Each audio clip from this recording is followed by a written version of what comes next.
it turns out that even in rock, size matters. And in this video, I'm going to talk about quality kingdom versus quantity kingdoms. And what does this new kingdom merger have to do with it? And after experiencing this new crystal tech and how much it has closed the gap between the spenders and the people who are not as big spenders, it made me connect some dots and I maybe sensed a pattern because, for example, in our KVK, which we all experienced on our very own accounts.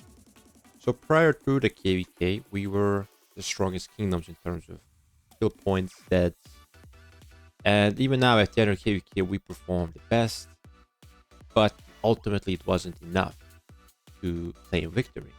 And why is that the case? Well, it's simply a numbers game, quality versus quantity.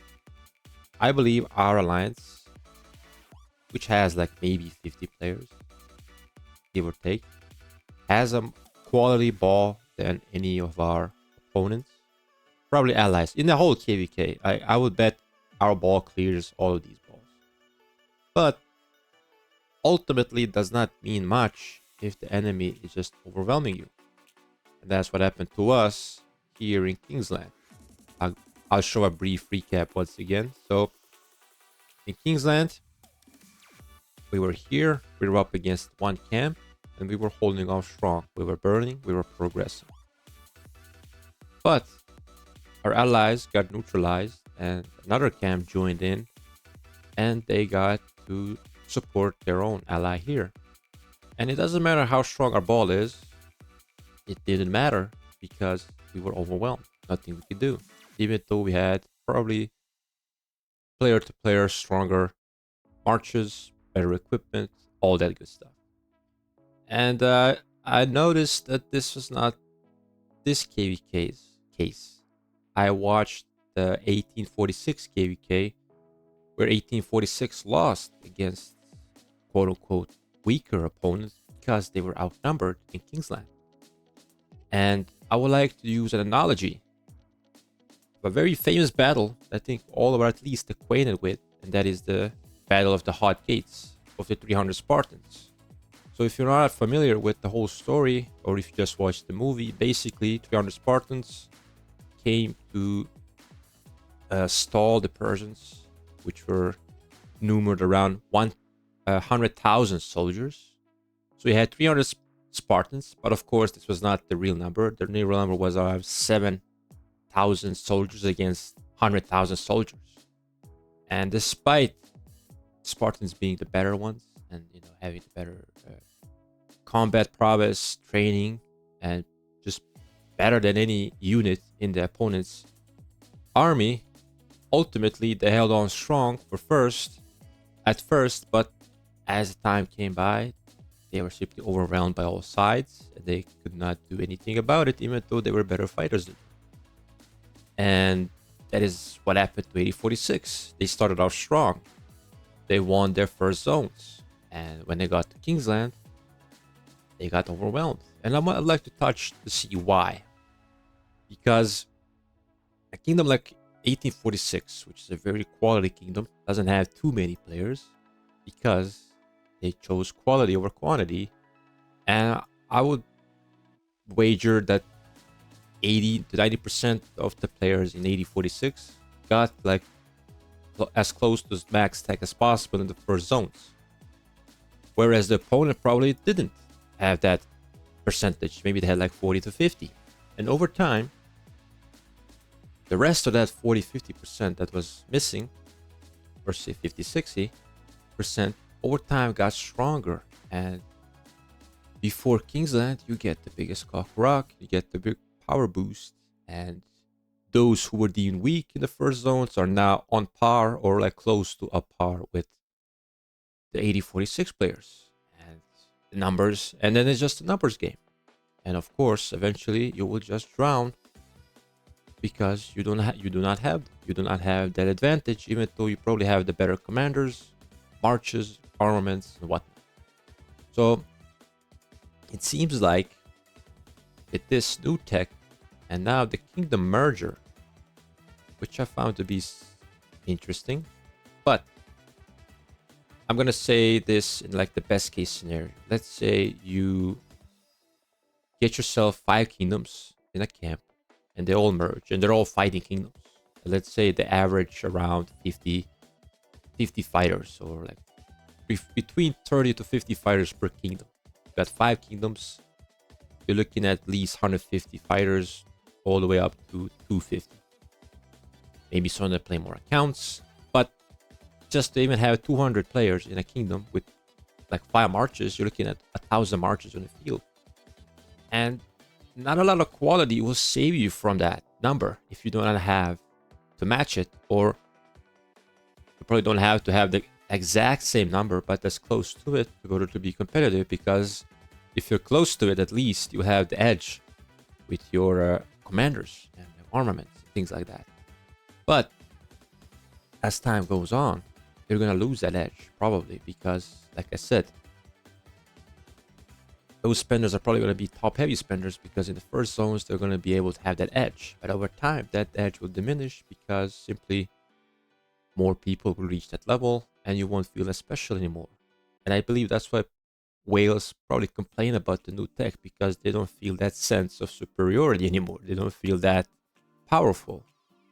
And this necessarily does not mean bad for the game. It might be bad for the monetization a bit, but for the overall health of the game, it's probably necessary, because a lot of people cried before this update because they saw Vegas too strong, it was too dependent on spending, and you couldn't keep up with it if you're not a regular high spender. And now, with not as much spending, you can be up top with the top players in the game. And that is probably a problem for those people who once enjoyed that power vacuum. So, what is the answer? What is it we're aiming for? What is it the developers want us to go for? Well, in the past, we had... I'm going to talk about my kingdom, because I was in leadership at the time. I know how it went. So in my original kingdom, 1142, which was one of the first Imperiums in the game, had at its peak 6 alliances. You had 6 alliances, full of players, all each alliance is like its own ecosystem. It's different, like community and overall tone.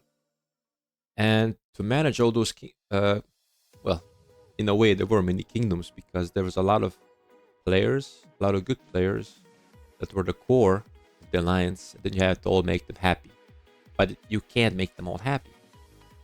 So this will cause some friction, because the top performing alliances could only have 2 really maxed out shells for fighting.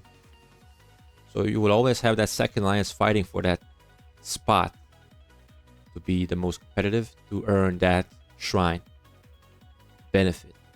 So at this point in time, looks like there won't be need for that if you're just merging it. But I just reminisced about the fact that it was very competitive even then, especially in those R4, R5 meetings where you had to like fight for your own alliance players to get the best possible MGE ranks, and just to be able to voice out their opinion of your alliance or certain things and have a different, more... It was like a really political Game of Thrones in a way. You just had to be involved in it, and it took a lot of time. And since then, we had some quality of life changes with leadership, with the automated flags, more officers, no titles, which took a lot of time to manage. But like I said, the leadership now for these merged kingdoms, for the captain of the kingdom, is probably going to be very hectic at first, because you're going to be managing a lot of players. You're going to be managing a lot of egos potentially, because I've seen people don't want their kingdoms to merge, but ultimately they will have no choice but to merge. So it's going to cause a lot of friction and a lot of dedication and a lot of calmness to get all that sorted. And if I try to be optimistic, but I don't think there's going to be too many kingdoms which are going to come out as successful with these merges. because it's a lot of work to get it done compared to like how many kingdoms going to be in that camp or in that kingdom eventually. So I'm glad there is an option to choose which kingdoms from that pool, because then you can have some choice. But if you don't choose, the game will choose for you, and I would rather choose than be chosen, if you know what I mean. So we're looking at potentially another meta where we could have multiple alliances in the kingdom and bigger kingdoms. The only top king that I know that still does this is 1093, but I think they also downsized a bit in recent times.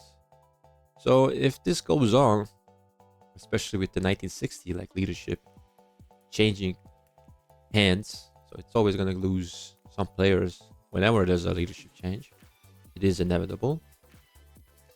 We might see 1093 being the dominant force once again, even though they are still are very dominant. But we might see resurgence of these type of kingdoms where you're going to be fighting a lot more marches on the field, and to counter that, you need more marches yourself. So for these quality kingdoms that really were picky about their players, if they have really good leadership, I think they have the easiest decision. They just have to lower the requirements a bit, but not to be desperate. You want more people, because more people means more activity. It means more marches on the field that you will need to beat the other kingdoms. I don't think there's going to be a way around it. Even if you have the max tech, you will need the numbers regardless. But then again, you don't want to have everyone come in, even if they have good stats.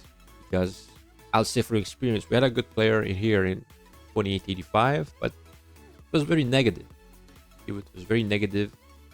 And turns out one of the arcs he was in, he actually was piloting on the opposite side. And we lost that arc match. And he like bloated in the alliance chat. Like, is that normal behavior for you? No. So it doesn't matter how much he did in KVKs. I just don't look at him as a contributor. I just look at him as like a rotten apple that might be trying to infect the other one. So you don't want these type of people in the kingdom, but the ones you might have rejected in the past for not having enough AP or whatever. But if they're willing and they're a good fit, I suggest to give them another chance, because you want the players to come in. You want to make the kingdom bigger, because if you have more players, you probably won't need to do as many forts, like to replenish your speed ups, or you're going to be having the load carried by others as well. So instead of you doing like 30 forts a day, if you have more people, you might be doing 15 forts a day, because eventually with more people, you're going to fill out the alliance chest much faster than if you're doing it by yourself, or having less people in it, because it will take less time, and just be able to stay more not burned out from the game. And it's definitely interesting to see the path that they're looking to go for, the developers. In my opinion, I think this is the path they want to see again. And as someone who's been in these type of kingdoms, it's definitely eventful. I gotta say, this was the most eventful time I had in this game, because you have a lot of things going on and you have to be on top of it. But I can't say that it wasn't fun at times. It was definitely fun. And once you see a sea of marches marching from a pass opening to the objective, and you see how many marches are, you feel good about it, because it feels like you're in a strong kingdom that is well run, and it's a good feeling to have. Let me know in your comments. Let me know in the comments what you think about this. I noticed this pattern like this morning, and I thought about making a video about it, because why not? I could share my experience and my thoughts. So let me hear yours down below. I'll catch you guys in the next.